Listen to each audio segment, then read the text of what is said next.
We are a system integration company, and we concentrate in mobility solutions and in system integration.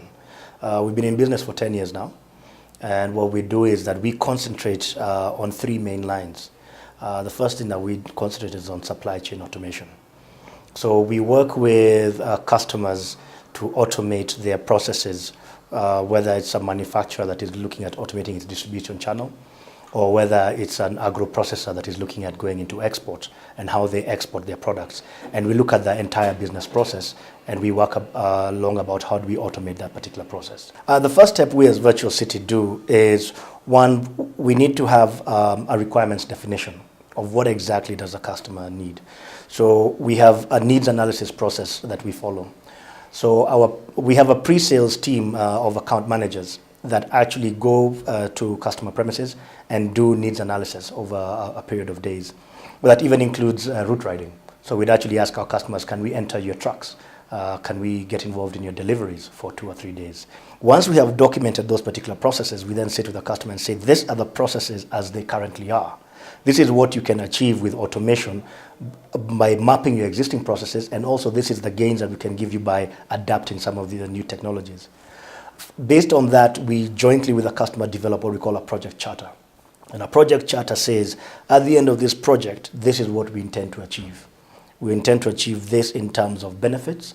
We intend to achieve this in terms of savings. We intend to achieve this in terms of business transformation. And we all jointly sign that document. And that project charter is then what drives the development of the project. We then take that project charter to our production team. Beyond that, we also have a customer service charter. Customer service charter says that this is our response times for A, B, C, D. We have service level agreements that define exactly what we're going to do. So in that, we make sure that the project charter and the project plan that we give the customer is actually followed all the way through. And then we have a quality mechanisms of how we make sure that what is finally delivered is actually what is there. We usually do a first level pilot where we will, if it's a sales process we're automating, we'll probably automate 10 to 20% of the sales team. We run that for a period of weeks, get the learnings, make any changes need to happen, and then get approval to then do a complete rollout from the customer. And then once that is done, we roll that out. Then thereafter, we have basically a continuous service level and maintenance agreement that we have the customer that we continue looking after them. One of the things that we also do is we're very honest with them that because we're in mobility, technology is going to change. So what we've offered you today, 2 years down the road, will be slightly different. So to give you an example, we are currently going to all of our customers saying, you're using our supply chain automation systems, but let us tell you how you can now use the mobile payment gateways that are available. And we are now integrating our old software onto the mobile payment gateways so that the whole cycle from order to delivery to payment is now 100% done electronically. What that potentially does to a customer is that it means that the whole order to cash cycle can be cut from 4 days to even 1 day, depending on the processes that we automate. It also allows customers to be able to roll out countrywide and still maintain one central office. And yet at the end of every 2 hours or at the end of every day, they have 100% visibility of who are the customers that were visited, by who, on what route, when, what did they order and they didn't get, what did we deliver, how much cash was collected, has that cash been banked, or is that cash in our vehicle? And if that cash is our vehicle, how much cash is it? Is it beyond the limit? If it is beyond the limit, then there's actions that they can take.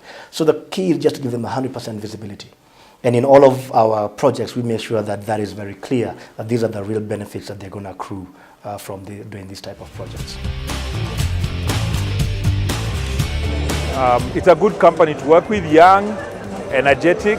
I think they take responsibility for the issues that they have to deal with, and they deal with them in a timely fashion. And yeah, it's been great. We're hoping for more things as we go ahead. Yeah. When we started this project, by the way, for Nairobi Portland, we had the opportunity to work with people all over the world because Coca-Cola is a global system. But we really felt that we had a good company in Virtual City, and they have proved us right. I must say Virtual City has been a very professional partner. You know, they've kept to our deadlines, to our project timelines, kept us updated, and helped us actually enrich the project that we wanted to deliver.